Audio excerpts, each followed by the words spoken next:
dalam Kamus Besar Bahasa Indonesia, masalah diartikan sebagai sesuatu yang harus diselesaikan. Sedangkan menurut Polya, menyelesaikan masalah didefinisikan sebagai usaha mencari jalan keluar dari kesulitan, mencapai suatu tujuan yang tidak dapat dengan segera dapat dicapai.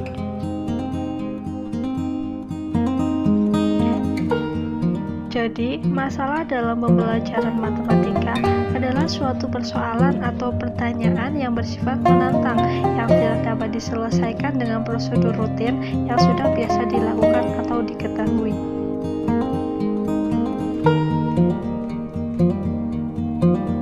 Selanjutnya yaitu pengertian masalah menurut pendapat ahli. Yang pertama, masalah rutin.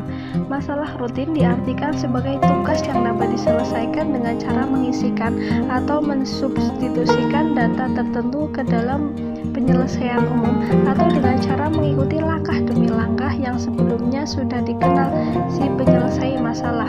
Sedangkan masalah non-rutin yaitu tugas yang harus diselesaikan tetapi tidak bisa dengan segera diselesaikan dengan pengetahuan yang dimiliki.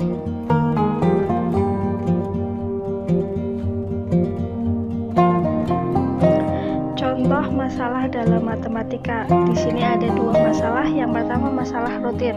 Contohnya yaitu sebuah persegi panjang lebarnya 6 cm dan panjangnya 8 cm. Berapakah luas persegi panjang itu? Kemudian contoh yang kedua, 2 plus 3 sama dengan titik-titik. Dua contoh dari masalah rutin tersebut sudah jelas cara menyelesaikannya, yaitu dengan cara yang sudah diketahui oleh si penyelesai masalah. Sedangkan masalah non rutin, contohnya di sini yaitu seorang petani akan membuat kandang itik berbentuk persegi panjang yang mempunyai 4 buah patok dan segulung kawat pagar dengan panjang 30 meter. Berapakah ukuran panjang dan lebar kandang yang harus dibuat petani itu agar luasnya terbesar? Kemudian contoh yang kedua, Ani memiliki 2 buku lebih banyak dari Hendra. Hendra memiliki buku 3 buah. Berapa buku yang dimiliki Ani? Dari dua contoh masalah non-rutin tersebut, penyelesaiannya dengan menggunakan cara tertentu sesuai dengan kemampuan si penyelesai masalah. Selanjutnya ada jenis-jenis masalah. Yang pertama yaitu jenis struktur, yaitu masalah tertutup dan masalah terbuka. Jenis yang kedua yaitu orientasi atau tujuan, terdiri dari membangun konsep, kemudian menerapkan konsep. Yang ketiga membuktikan kebenaran konsep. Jenis konteks terdiri dari di dalam matematika atau di luar matematika. Jenis yang terakhir yaitu jenis sajian, bisa terdiri dari kalimat biasa seperti cerita ataupun kalimat matematika, bahkan gambar sekaligus.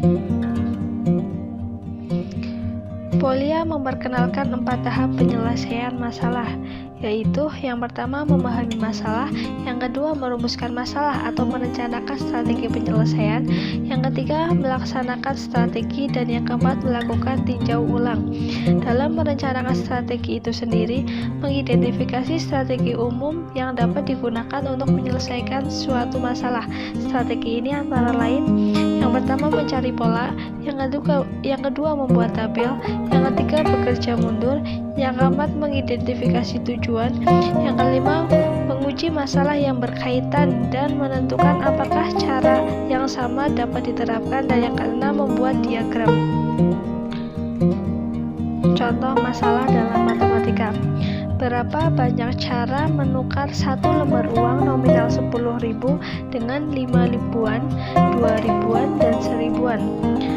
Tahap pertama yaitu memahami masalah. 1 lembar uang nominal 10.000 dapat ditukar dengan beberapa cara menggunakan lembar uang yang nilainya lebih kecil. Tahap 2 yaitu merencanakan strategi penyelesaian.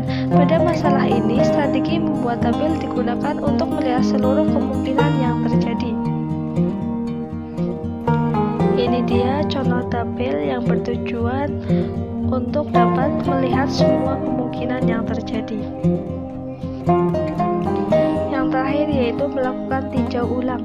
Tinjau ulang dapat dilakukan dengan memeriksa nilai setiap baris untuk memastikan bahwa nilai setiap baris adalah 10.000. Sekian dan terima kasih.